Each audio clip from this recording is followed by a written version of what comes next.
Cela faisait des années que je n'avais pas revu Duclair.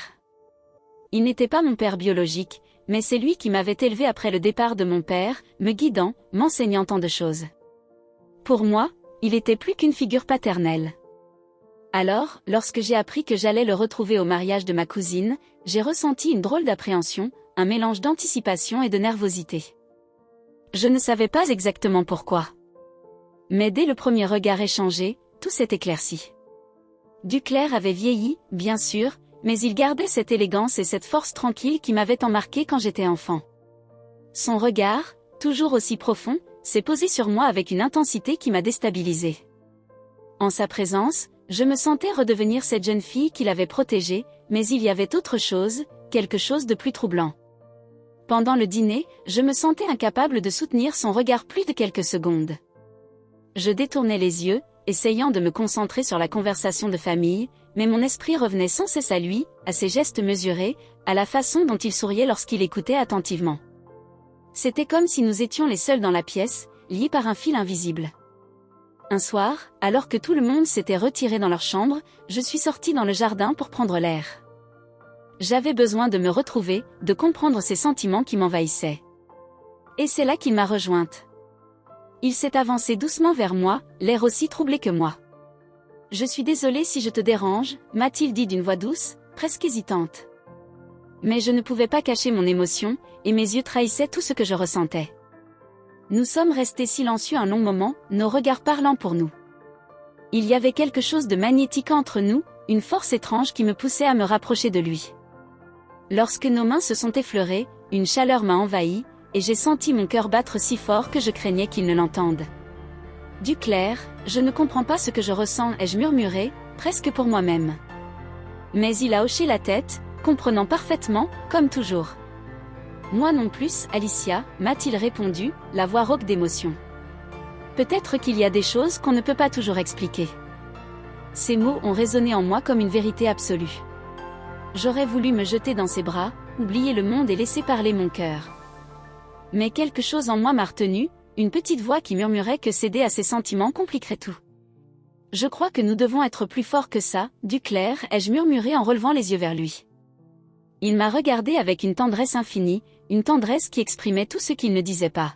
« Oui » m'a-t-il répondu après un long moment, « c'est peut-être la seule chose à faire. » En cet instant, nous savions tous les deux que cet amour, aussi intense soit-il, devait rester enfoui dans nos cœurs.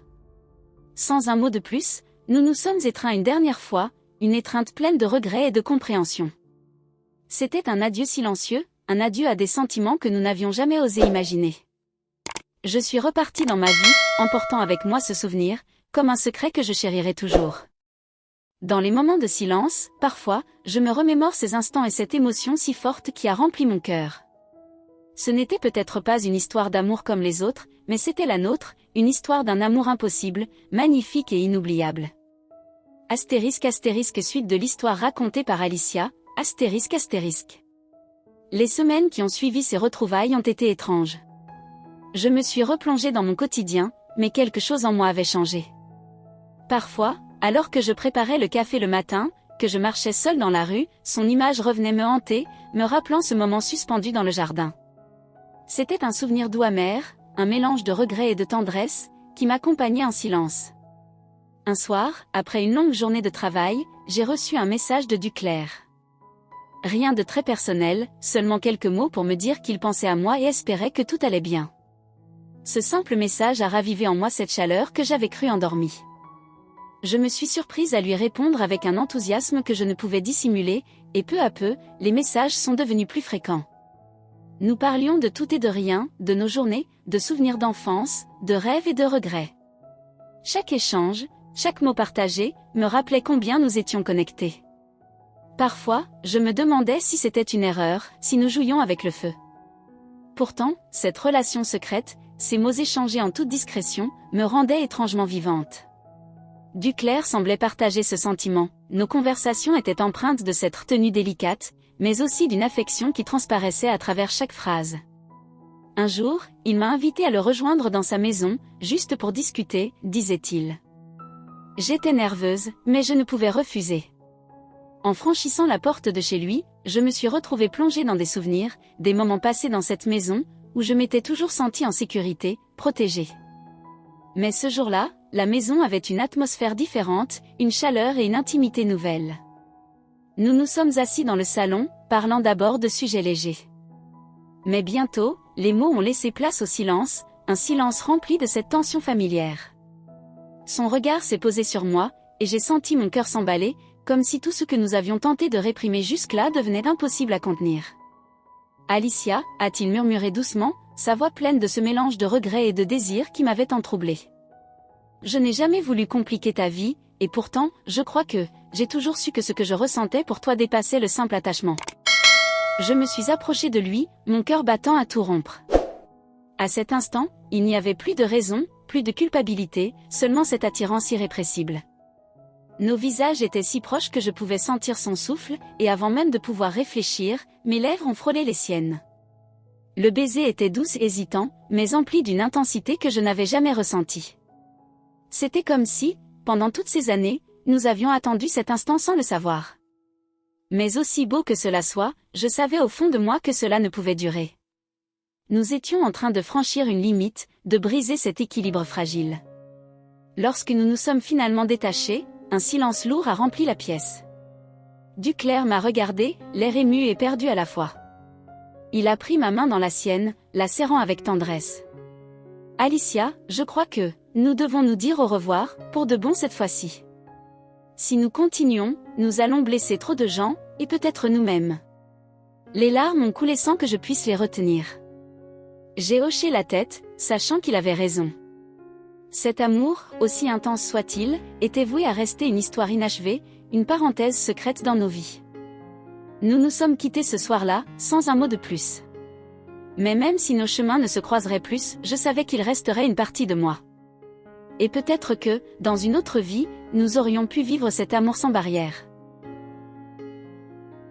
Cette histoire entre Alicia et Duclair nous rappelle la complexité des sentiments humains et la délicatesse des relations qui brouillent la frontière entre l'amour et l'attachement. Il est facile de confondre des émotions profondes avec le désir ou l'amour romantique, surtout lorsque les liens sont empreints d'admiration et de gratitude.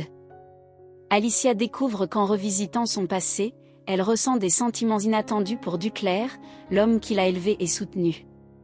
Mais elle comprend aussi que certains désirs sont en fait le reflet de besoins émotionnels non comblés, comme la quête de sécurité et d'affection. Face à des sentiments intenses, il est essentiel de prendre du recul pour mieux les comprendre. Alicia et Duclair, même s'ils éprouvent un profond attachement l'un pour l'autre, prennent finalement la décision de se détacher pour éviter de blesser leurs proches et de perturber leur propre équilibre émotionnel. Cette histoire nous montre l'importance de la maturité émotionnelle et de la capacité à distinguer entre les désirs passagers et les valeurs plus profondes qui nous guident. Parfois, la vraie force réside dans le renoncement, dans la capacité à laisser partir ce qui pourrait nous causer du tort à long terme.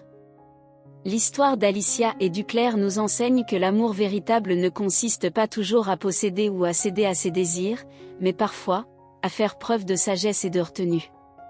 Lorsqu'on aime profondément quelqu'un, il arrive que l'on doive renoncer pour préserver son intégrité personnelle et celle des autres.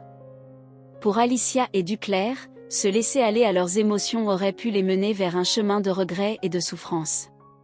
En prenant la décision difficile de se dire adieu, ils choisissent la voie du respect mutuel et de la préservation de leur équilibre émotionnel. Cette histoire nous rappelle aussi que certaines relations intenses et interdites nous enseignent des leçons précieuses sur nous-mêmes. Ce que l'on ressent n'est pas toujours un signe qu'il faut agir, mais un signal pour comprendre nos propres besoins et aspirations. Alicia découvre que l'attirance pour Duclair est en partie nourrie par des années d'admiration, d'affection et d'un besoin de se reconnecter avec une figure de sécurité. Comprendre cela lui permet de prendre du recul, de distinguer les émotions profondes de ses désirs passagers, et de réaliser que son bonheur ne réside pas dans une relation interdite, mais dans la paix qu'elle peut trouver en elle-même. Renoncer à cet amour permet aussi à Alicia et Duclair de préserver des souvenirs précieux, sans les altérer par des actions irréfléchies qui pourraient les ternir. En choisissant de se dire adieu, ils optent pour la sagesse et le respect des valeurs familiales et de leur intégrité personnelle. Cette décision devient alors un acte d'amour profond, un sacrifice fait au nom du bien-être de chacun. L'histoire nous rappelle que l'amour peut exister sous plusieurs formes, et que parfois, le plus grand geste d'amour est de laisser partir, de chérir les souvenirs, et de poursuivre sa vie en portant avec soi la beauté de ce qui aurait pu être, mais ne sera jamais.